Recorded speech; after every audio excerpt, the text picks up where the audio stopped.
Hoje nós estamos iniciando uma série de mensagens chamada Uma Vida Mais Que Abençoada. Você crê nisso, irmão? Não importa a circunstância, não importa o momento, a palavra do Senhor diz assim: eu vim para que tenham vida e a tenham em abundância. Eu só gostaria de dar eu não sei se tem que estar aqui esse negócio, eu estou me sentindo muito na frente, dá para dar uma ajustada para trás? Eu não sei se implica isso na iluminação, vai me ajudar um pouquinho. Aí, muito obrigado, ó. Aqui é o ministro, aqui, então eu fico no mesmo lugar do ministro, então eu vou estar iluminado aqui de todo jeito, né? Então, ó, uma vida mais que abençoada. E uma vida mais que abençoada tem um caminho. E um dos caminhos é o caminho do coração. Porque se eu não tiver com o meu coração protegido, você sabe que é do coração que procede as fontes de vida. Tudo que acontece fora de mim, primeiro acontece dentro de mim. Já parou para pensar nisso? A alma é como se fosse uma fábrica, onde aqui sai tudo, ó. A maneira como eu vou me relacionar com a pastora Márcia, com o Fernando e Gisele, com o pastor Júlio, com o pastor Márcio. Se eu estiver com minha alma bagunçada, olha a importância da gente entender que nem tudo às vezes que está dentro tem que ir para fora. E nem tudo que está fora pode entrar. Nós temos que ser homens e mulheres, nós somos como uma cidade. Nós temos que ter poucas entradas e poucas saídas, sabia?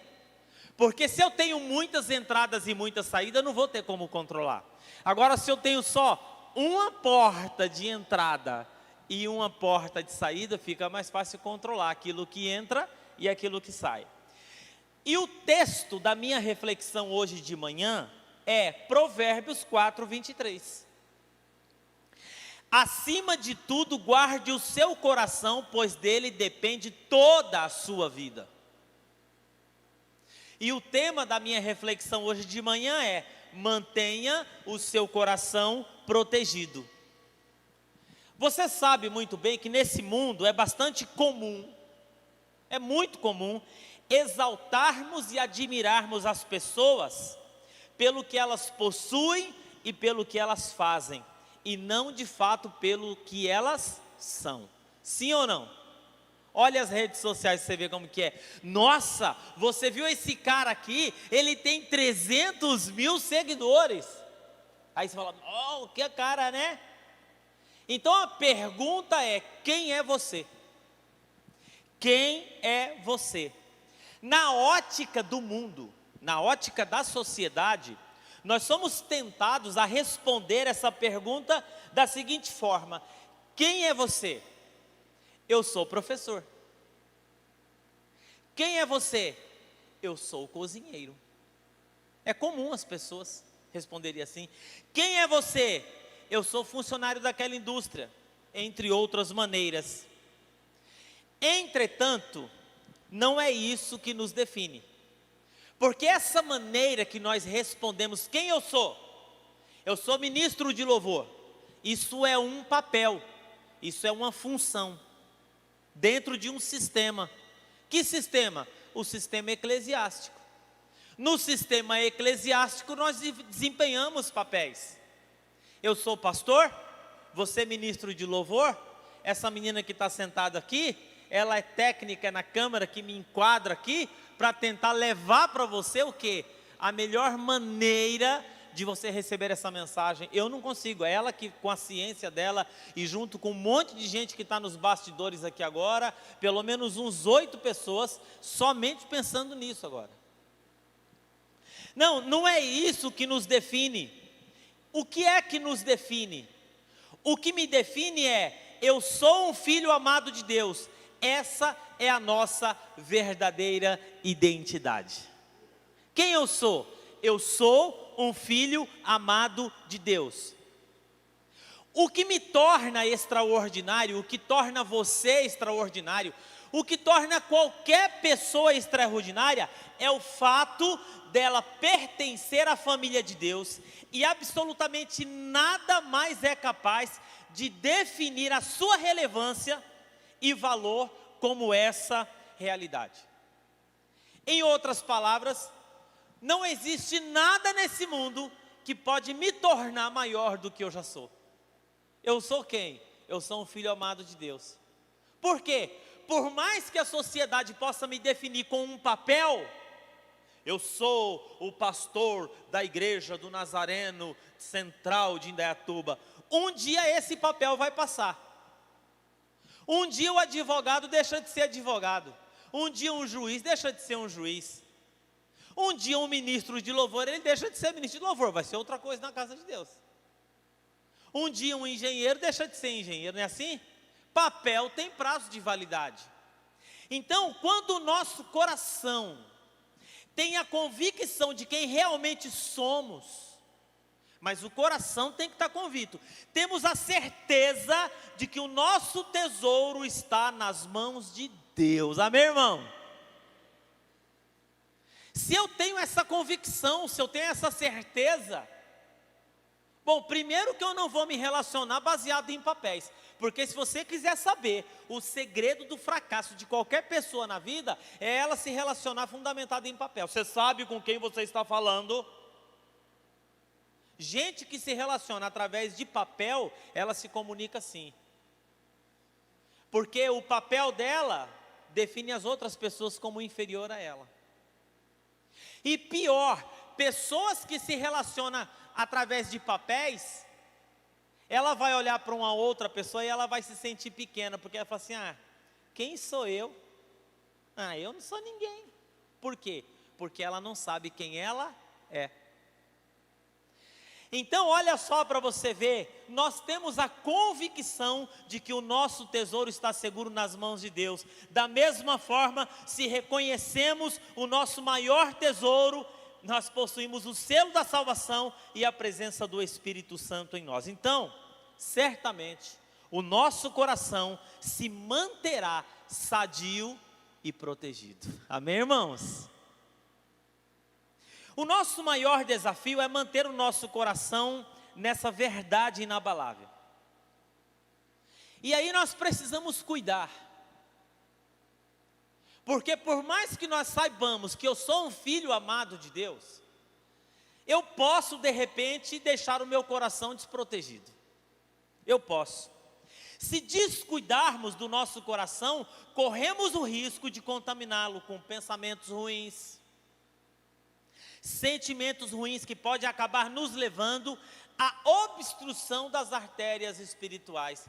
Vacila para você ver na sua alimentação, para você ver o que acontece. Vacila. Come um lanchão hoje, um big, não sei das quantas hoje, um super, mega, x, tudo de quanto há. Tem uns lanches que é assim, x tudo. O que é? Tudo quanto há tem ali dentro. Né? Aí você mantém isso aí para você ver. Aí você vai no médico depois de 6 meses. Aí você fala assim, doutora, 6 meses atrás eu estava tão bem. Aí o médico fala assim, pois é, estava, não está mais. Você vai precisar fazer mudanças. Espiritualmente falando é assim.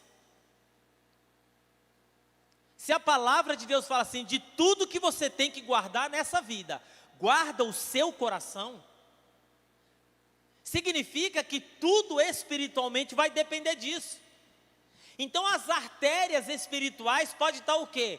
Pode estar sofrendo, pode estar agonizando. Aí pastor, e o que é isso? O egoísmo, a relutância, a ingratidão, são algumas dessas bactérias que podem às vezes nos bloquear espiritualmente. Olha aí para você ver, que coisa, egoísmo, relutância, ingratidão, podem tentar proliferar em nosso coração. É por isso que nós precisamos aprender a identificar os sintomas com antecedência. Por isso você tem que ir no médico fazer check-up. Você vai no médico para fazer check-up assim, você fala assim, aparentemente eu estou bem, não é assim? Mas aí você vai no médico, e o médico fala assim, vamos dar uma olhadinha direito nesse negócio aí, você não está muito bem como você pensava. É por isso que o salmista, eu gosto dessa oração do salmista, Senhor, sonda o meu coração e vê se há em mim algum caminho mau. Por quê? Porque a Bíblia diz assim que o coração do homem é enganoso. Então, quando eu estou falando, guarda o teu coração, e nós precisamos tomar cuidado para que o nosso coração não venha ficar doente, é disso, identificar os sintomas com antecedência, para não permitirmos que se torne uma infecção severa. Aí você já viu, né? Doença crônica. Você já viu doença crônica emocional? Existem muitas doenças crônicas emocionais. Bactérias espirituais nocivas ao nosso coração. Pastor, então como que nós vamos então combater isso? Como que nós vamos fazer isso? Bom, a primeira coisa aqui é: combata o egoísmo com generosidade. Quando você vai no médico, o médico fala assim: ó, seu colesterol ruim está muito alto. Aí você vai ter que combater isso. Aí ele vai falar assim: você precisa fazer caminhada, porque o exercício físico, ele vai fazer aumentar o seu colesterol bom, e o seu colesterol ruim vai diminuir. Se você pedisse para Deus hoje de manhã, como o salmista Davi: Senhor, vê se há em mim algum caminho mau. E aí ele ia falar assim: combata o egoísmo com o quê? Com generosidade.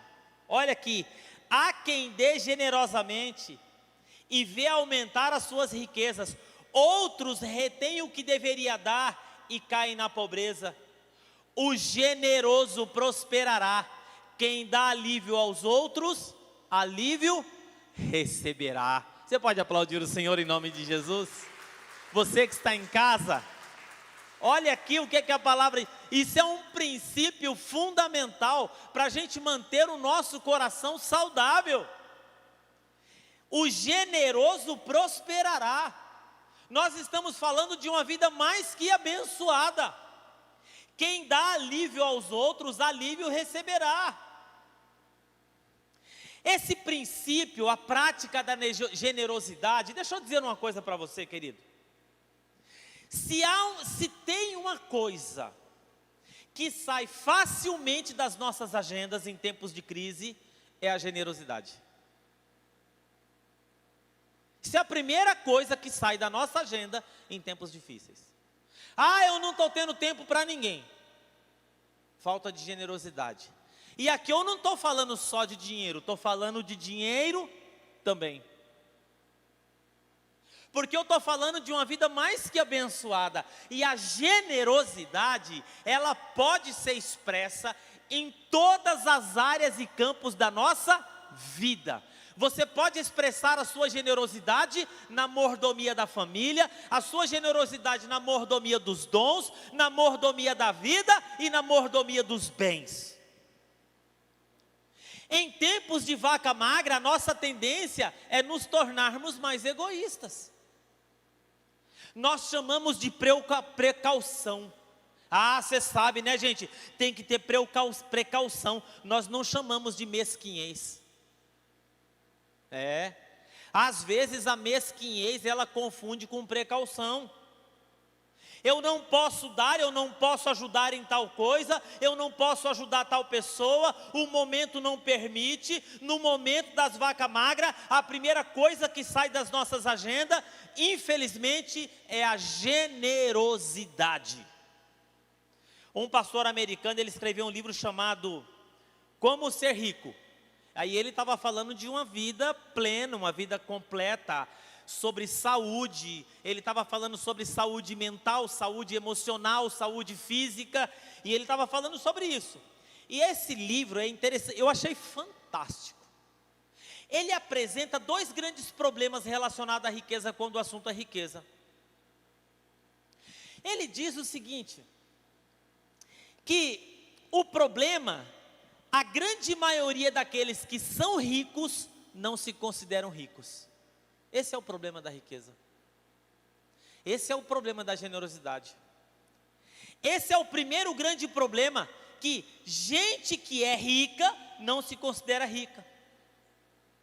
Geralmente em igrejas, quando a temática hoje é assim, nós vamos falar sobre generosidade. Sabe o que a maioria de nós pensa? Fala mesmo, pastor, esses irmãos ricos precisam ouvir isso. Por quê? Porque nós não nos consideramos ricos. Nós não nos consideramos ricos. Eu estava conversando com um amigo essa semana e dentro do nível global, somente 3% da humanidade tem um salário de 10 mil reais mês. Nível global. Esses são considerados ricos. Riquíssimos. Mas o padrão da riqueza, ele está bem abaixo disso. Porque o apóstolo Paulo fala assim: tendes com o que comer e com o que vestir, estejais, pois vós contentes. Não, porque nós não nos consideramos ricos. Ricos são aqueles que têm mais que a gente. Ricos são os outros e não nós. Nós não nos consideramos. Nós não nos enquadramos em nada a respeito do que a Bíblia diz a respeito do rico. Esse escritor, ele diz o seguinte, que a tendência da gente não se enxergar ricos parece muito com a pessoa que sofre de anorexia, né? Qual é o problema dessa enfermidade, anorexia? Pessoas que sofrem de anorexia, elas querem ser o quê? Elas querem ser magras. Há algum problema em querer ser magro? Não.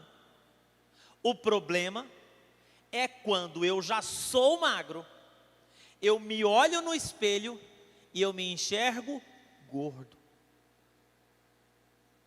Esse é o problema. E é interessante que esse pastor, quando ele fala sobre generosidade, é isso. Eu já tenho o suficiente para me manter, para ajudar, para socorrer. Mas quando eu me olho no espelho, eu me olho uma pessoa pobre, uma pessoa miserável, eu me olho assim, né?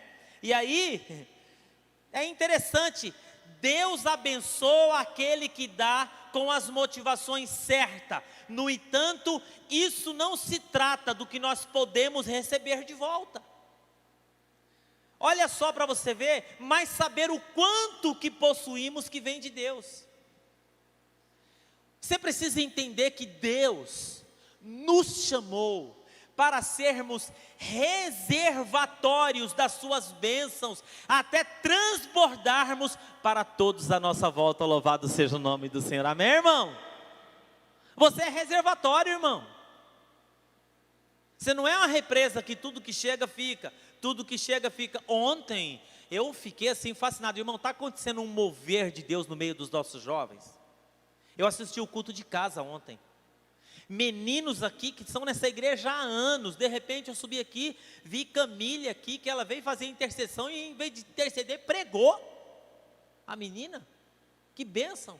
Vinícius orando, o outro compartilhando, o outro pregando, o outro fazendo. Olha que bênção, que mover de Deus.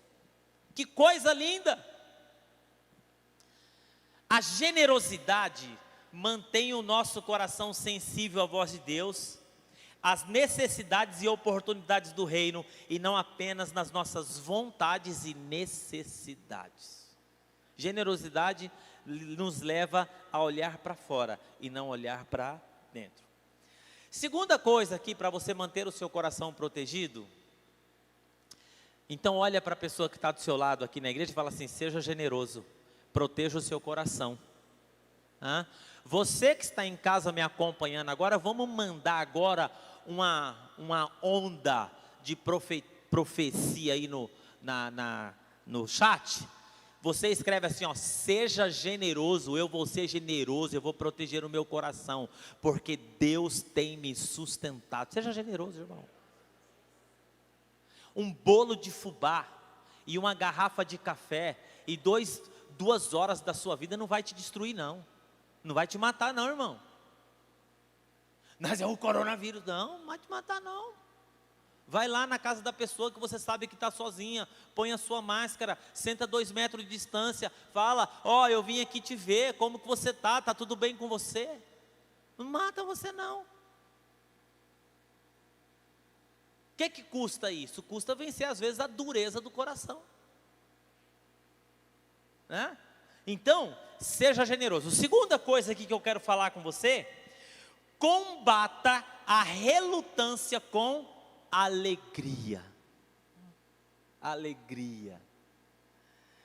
Cada um dê conforme determinou o seu coração, não com pesar ou obrigação, porque Deus ama quem dá com alegria. Você sabe o que diz as pesquisas? As pesquisas apontam que quanto mais rica uma pessoa se torna, menos generosa essa pessoa fica. Olha que interessante. Quanto mais rico, menos generoso. Mais rico, menos... Eu estava pensando nisso. Sabe de uma coisa? Quem tem pouco para contribuir, né? Ela considera pouco aquilo que ela está dando, é por isso que ela se sacrifica, sabia? Ela se sacrifica. Por exemplo, a pessoa, ela vai fazer uma oferta na igreja, ou ela vai socorrer alguém. Você vai fazer uma campanha lá para fazer um chá de bebê de uma mãe que está desempregada. A gente já fez muito isso aqui na igreja, nos nossos grupos de comunhão. E aí a pessoa que ela está passando por uma situação difícil, sabe o que ela faz? Ela fala assim: puxa vida, eu vou comprar uns 3 pacotes de fralda aqui, é o que eu estou podendo fazer. Eu vou comprar aqui um vestidinho assim, é o que eu estou podendo fazer. Mas ela acha aquilo muito pouco. E aí o que ela faz? Ela se sacrifica, porque é pouco, ela acha pouco. É muito pouco diante da necessidade dessa mãe. É muito pouco, puxa vida, é pouco. A necessidade é extrema. Eu vou levar esse pacote de fralda, mas isso aqui vai acabar. Eu preciso fazer alguma coisa. E a pessoa, ela se sacrifica. Quem dá 10 reais, fala assim, é muito pouco. De um grande desafio, às vezes fala assim, nós vamos construir um novo templo, nós precisamos trocar as cadeiras. Hoje eu estava falando com os meninos aqui, né? Eu já estou pensando que tipo de cadeira que nós vamos colocar aqui nesse templo, aqui, das salas das nossas crianças, o tipo de material. Eu já estou pensando em tudo material que não pega bactéria, nada, que faça tudo já, que o coronavírus vai ficar longe da nossa igreja, em nome de Jesus. É verdade, é verdade. Luz infravermelho para matar o bicho. Hoje mata bicho com tanta coisa, né? A criança entra na sala, pronto, já está. O Espírito Santo já passou aí junto com a luz. Irmão. Não, diante do grande desafio, pastor, é muito pouco. Via de regra, a pessoa tem uma tendência de se sacrificar para contribuir com pouco, né? E aí, essa lógica, quando elas são desafiadas, ela tem a consciência do que elas podem oferecer é pouco. E elas têm a tendência de sacrificar. Agora vamos imaginar um sujeito aqui, que ele ganha 50 mil reais mês. Olha só para você ver como que a mentalidade muda. E aí ele vai lá fazer uma oferta de 50 mil, ou 5 mil reais. E aí ele fala assim, é muito dinheiro isso aqui. É muita grana. Não precisa de tudo isso, porque eu estava pensando, na nossa comunidade, se cada um der tanto, sabe de uma coisa? Eu vou dar só 1.000, essa é a mentalidade.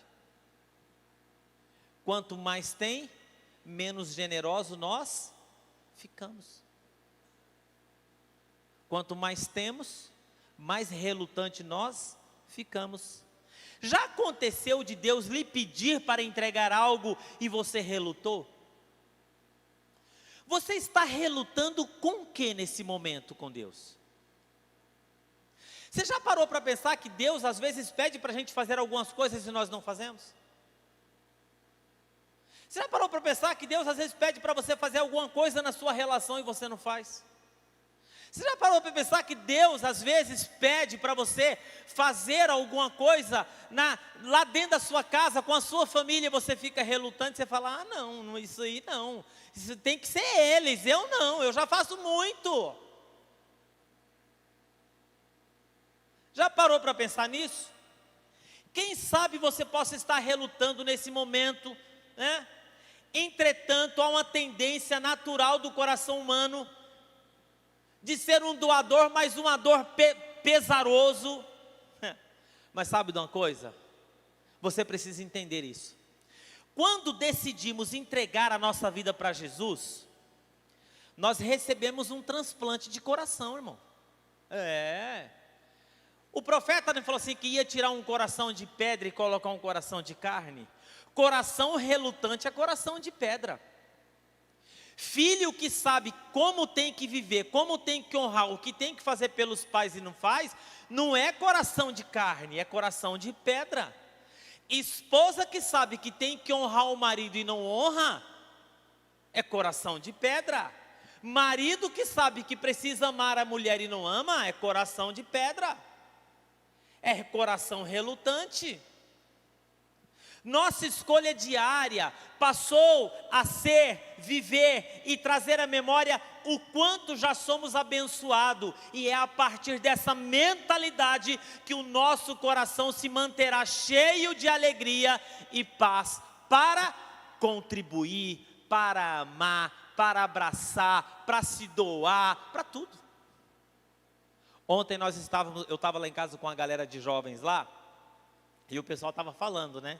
E as pessoas fizeram uma brincadeira com o Tuco, e a Tainá falou assim, que o Tuco não sabe abraçar. Quando ele vai abraçar, ele faz igual onça, ele faz assim, ó. Ele parece uma tábua. Aí ele estava abraçado, não, eu abraço sim, não sabe, quer ver, vem aqui, pai. Ele me abraçou assim, tudo. Aí eu falei, seu pai se abraça, tudo, né?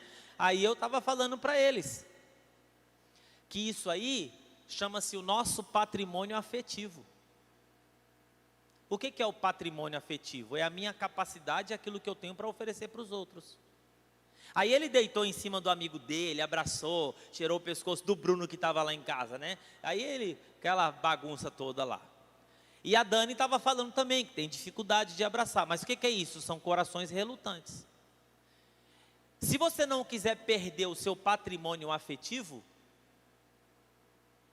você tem que investir. Você tem que dar. Porque é um patrimônio. Como que funciona um banco?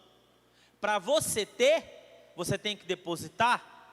O seu patrimônio afetivo é assim, ó. Por exemplo, eu vou, abraço alguém. O que aconteceu comigo?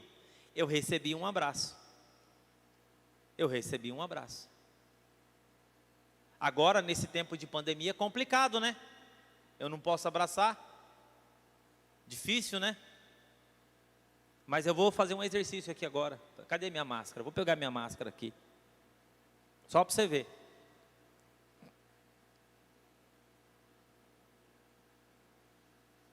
Ó. Estou com minha máscara aqui protegida. Tá vendo aqui? Vem aqui, pastor Júlio. Eu vou dar um abraço no pastor Júlio.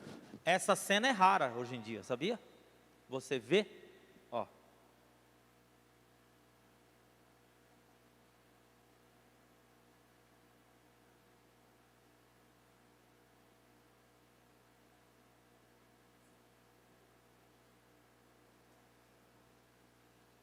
Obrigado pelo abraço. Fazia tempo que eu não tinha um abraço assim de alguém, sabia? Agora, você viu o que aconteceu? Eu dei, eu recebi.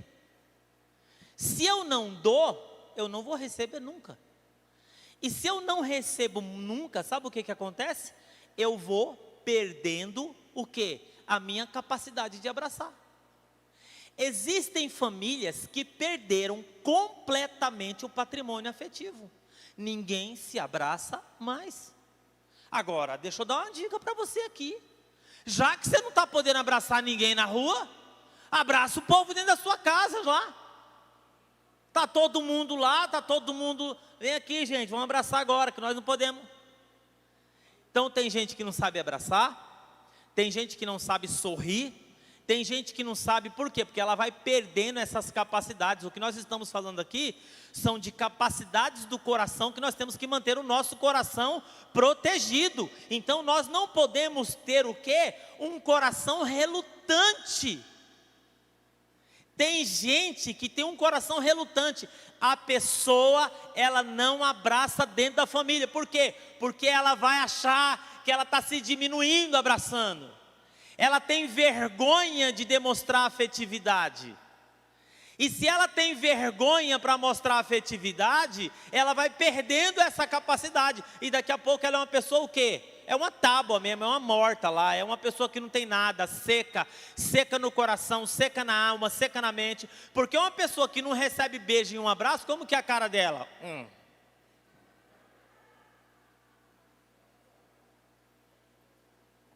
Aí você fala alguma coisa,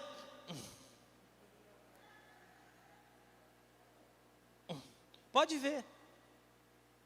Quando você encontrar uma pessoa assim com cara de cavalo amuada, essa palavra amuada, gente. Você falou, fulano, olha aqui para mim. Falou, olha assim, vem aqui. Chega mais perto. O que é? Mais perto um pouco? Mais pertinho um pouco. Abraça ela. É isso que você tem que fazer. Entendeu? Beija ela. Vamos vencer esse negócio do coração. Eu falei aqui coração. É vencer o que eu falei? Aqui. Combata a relutância com alegria. Vamos vencer esse coração relutante, sim ou não? Quem vai chegar em casa hoje vai dar um abraço substância? Levanta a mão aí para mim. Agora vou dar uma dica para você que está em casa, me assistindo em casa. Vou dar uma dica para você que está em casa. Até terminar esse culto, dá um abraço em alguém, tira uma foto agarradinho assim e coloca lá, eu vou abraçar mais. Eu não quero perder o meu patrimônio afetivo. E é uma outra coisa aqui, é o seguinte, gente. Combata a ingratidão com satisfação. Olha como que nós podemos proteger o nosso coração. Generosidade, alegria e satisfação, para combater o que? Egoísmo, relutância e o que? Ingratidão. São esses vírus que entram. Se você fosse lá no médico, se fosse o seu coração aqui físico, ele ia falar assim, ó, muda a alimentação, caminhada e durma bem. Olha que interessante aqui. Combata a ingratidão com satisfação. Não se amoldem ao padrão desse mundo, mas transformem pela renovação da sua mente, para que sejam capazes de experimentar, comprovar a boa e agradável, perfeita vontade de Deus. Você sabe, dias atrás a pastora Carmen estava falando aqui, esse negócio da insatisfação, tem umas coisas que é doença crônica. Você já viu gente que vive a vida reclamando? É crônico. Ele ganha 1.000, ele reclama. Ele ganha 3, ele reclama. Ele ganha 7, ele reclama. Se ele ganhar 15, ele vai continuar murmurando. Por quê? Porque é uma doença crônica de reclamar. Nunca nada está bom para essa pessoa. É um insatisfeito inveterado, nunca está feliz. Se tiver num apartamento de 300 metros, ele vai ser uma pessoa insatisfeita. Se morar num apartamento de 40 metros quadrados, ele vai ser insatisfeito. Não está satisfeito no trabalho, não está satisfeito com o ambiente do trabalho, não está satisfeito com a casa, não está satisfeito com nada. E isso é um problema, porque isso chama-se doenças crônicas emocionais. Pastora Márcia, eu vou falar para você assistir. Ela pregou recentemente uma mensagem aqui chamada Transformação da Mente, né? E ela estava falando de vícios emocionais. E um dos vícios emocionais, ela falou isso, é gente crítica e murmurenta. Gente assim que, sabe, mais. Assim, a pessoa, ela sempre tem um mais. Você pode lavar, passar, cozinhar tudo. Aí no final ela vai olhar, mas você deixou isso aqui.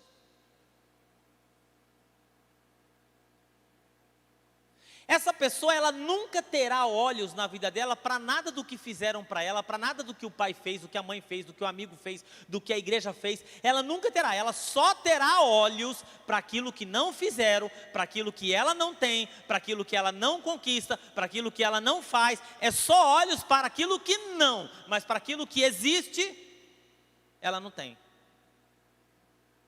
E aí nós precisamos combater isso. Por quê, pastor? Por quê? Porque nós estamos falando de uma vida mais que abençoada. E na vida mais que abençoada, eu olho para aquilo que eu tenho e não aquilo que eu não tenho.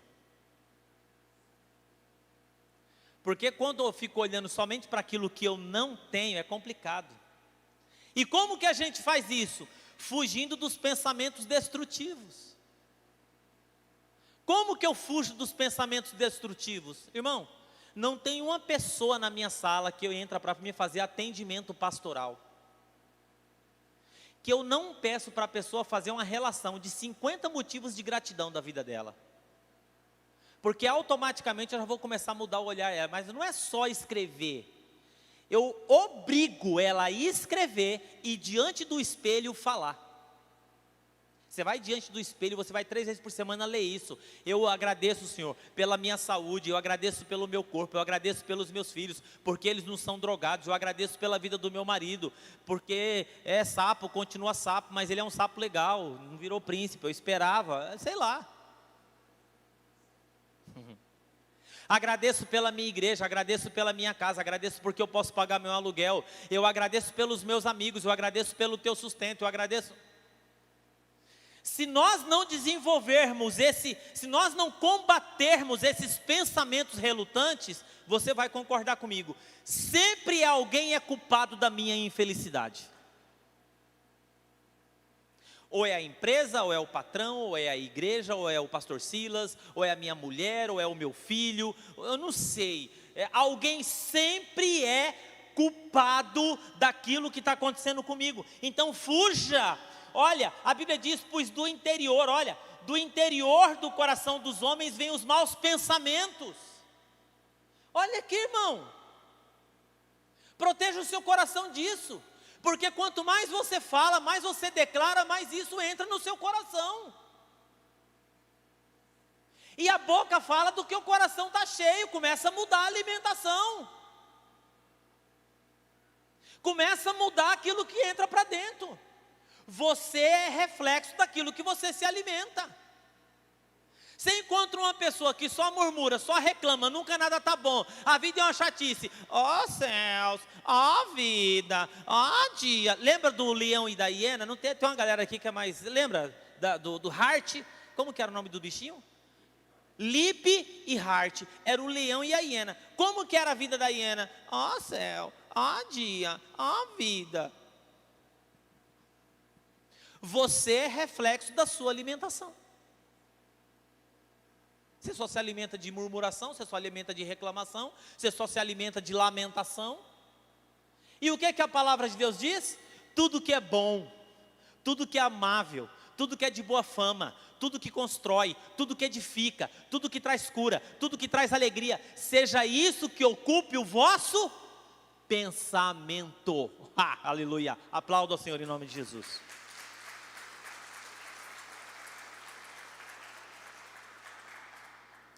Recuse-se a aceitar em sua mente um único pensamento sobre a sua vida. Outra coisa, nesse último aqui, dessa transformação, sabe o que a pastora Carmen falou? Ela falou assim, liberte-se de mágoa e amargura, livrem-se de toda amargura. Porque se há uma coisa que faz a minha mente ficar cativo nessa síndrome da retroalimentação é a amargura. Coração amargurado. É complicado isso. E isso é uma cilada que todos nós podemos cair. Eu já caí com o coração amargurado. Cara, vou dizer uma coisa para você. E o problema do coração amargurado, sabe o que é? É que você vai amargurando o seu coração por causa de uma pessoa e por causa de uma situação, e todos o resto dos seus amigos entram no balaio. O sujeito chegou e falou assim, estou amargurado, estou abandonando a igreja. Eu falei, o que foi? Fulano me feriu. Eu falei, e o que eu tenho com isso? Eu estou pagando por algo que eu não fiz? Por quê? Porque você está me privando da sua presença, da sua amizade, do seu companheirismo, da sua caminhada, você está me privando disso. Eu falei, outra coisa, e não é só eu. E fulano, e Beltrano, e Cicrano, e Beltrano, ele parou assim, eu falei assim, viu?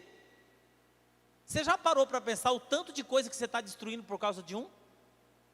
Mas eu falei assim, isso aí é por causa do seu coração amargurado. Se você não encontrar a cura disso, não vai ter jeito, você vai, porque gente, é assim, não adianta. Imagine eu, um pai dentro da minha casa com o coração amargurado, o que vai acontecer com os meus filhos? O que vai acontecer com a minha esposa? O que é que vai acontecer com aquele ambiente? O que é que as pessoas que vão chegar na minha casa vão ver? Esses meninos aqui da igreja frequentam a minha casa quase que toda semana.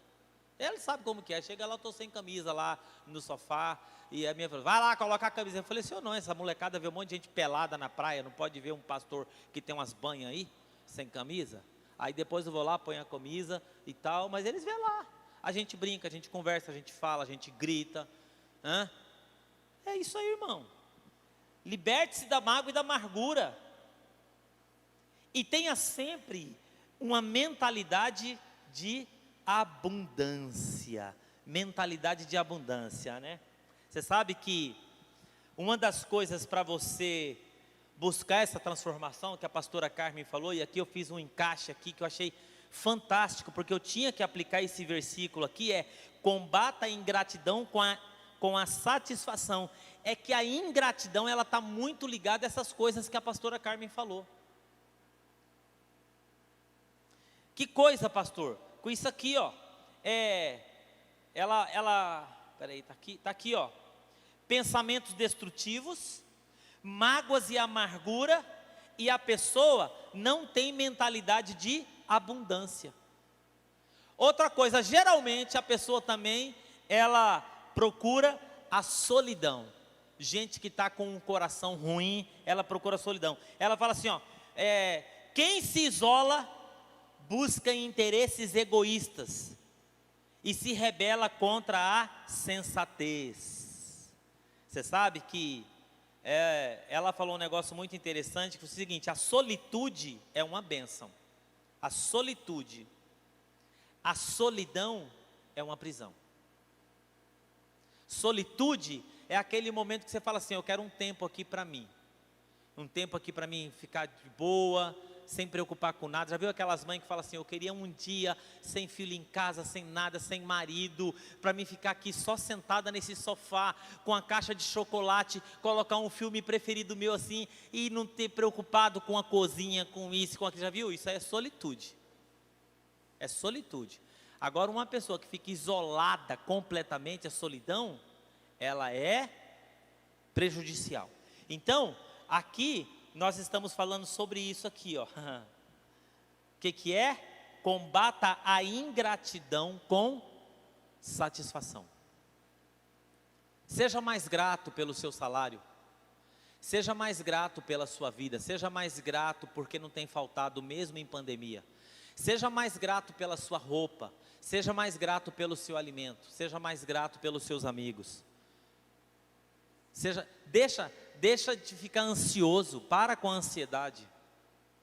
Pastor, e se esse negócio ficar travado mais 6 meses, a sua ansiedade vai resolver alguma coisa? Não, você vai ter que cuidar da sua mente, do seu coração. Sabe, irmãos, tem uma coisa muito interessante. A Bíblia não fala que quem tem Jesus tem tudo? Não permita que nenhum sentimento de escassez e ingratidão encontre morada no seu coração. Seja grato. Seja grato. A coisa não está do jeito que eu esperava, mas está do jeito que Deus quer. Não está andando no ritmo que você imaginava, mas está no ritmo que Deus quer. Está andando. Né? Não deixa isso encontrar morada no seu coração. A boa, perfeita e agradável vontade de Deus só é desfrutada por aqueles que se sentem filhos e se empenham em viver segundo os padrões de Cristo. Agora, se eu tenho sentimento de orfandade sempre é o sentimento destrutivo. Porque não teve pai, não teve mãe, não teve família, não teve nada. Eu vou ter que fazer tudo para me superar sozinho. Eu passo por cima de todo mundo, não quero saber. Se fez, não fez mais que obrigação. Isso é sim sentimento de orfandade. Mas quem sabe que é filho, sabe que existe uma boa, perfeita e agradável vontade de Deus. Ela só é desfrutada para aqueles que se sentem filhos. E para mim concluir, eu quero que você faça uma coisa, irmão, acredite. Deus deseja, sabe, ardentemente nos abençoar, para que nós possamos ser agentes de bênção na vida dos outros. Quando nós mantemos o nosso coração protegido, nós estamos seguros da nossa natureza humana pecaminosa e preparados para os reservatórios de Deus. E como reservatórios, a nossa missão passa a ser um doador. Doar com alegria, doar com satisfação, entregar o meu dízimo na igreja, sabendo que minha vida depende de Deus, a minha oferta, socorrer o necessitado, ajudador com pura satisfação de ajudar, abençoar. Por quê? Porque fazer isso, nós estamos imitando o nosso Pai Celestial, a quem nós amamos e honramos. Amém? Você que está em casa nesse momento, nós vamos orar, e você que está aqui, eu quero que você fique em pé.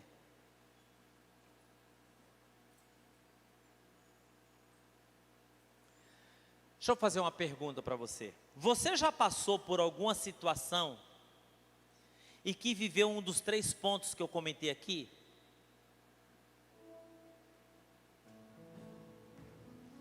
Segunda coisa, eu vou falar para você o seguinte: ore para que nunca ninguém tire de nós a alegria e satisfação de pertencermos a Jesus e de revelarmos Cristo através das atitudes de generosidade. Eu acho que é um bom momento para fazer um check-up no seu coração, para que você alcance o quê? Alcance o quê? Imunidade sobrenatural. Todo mundo aí não está procurando imunidade? Você precisa de imunidade. Mas essa imunidade nós vamos encontrar o quê? Cuidando do nosso coração. Generosidade, alegria, satisfação. Entender que eu sou filho de Deus, não é a minha capacidade, não é meu esforço, não é meu dinheiro, não, é Deus que está cuidando de mim. Quantos homens milionários nessa pandemia morreram? Eu não tenho os números, quantas pessoas já morreram nessa pandemia? Mais de 300 mil? Não sei se alguém tem número aí para me falar. Você sabe o que é você enterrar uma cidade do tamanho de Indaiatuba? Ela desaparecer. É muita gente. E você acha que foi você que se segura? Ah, você sabe, né, pastor? Tem muita gente aí se contaminando, mas eu não tiro minha máscara por nada. Você acha, é? Você acha que é a máscara? Temos que usar máscara sim, temos que fazer a nossa parte, mas é Deus. 277 mil pessoas, empresários, homens aí ó, gente da nata, gente inteligente, mas não é. Quem cuida de nós é Deus. Fala comigo: generosidade, alegria, satisfação.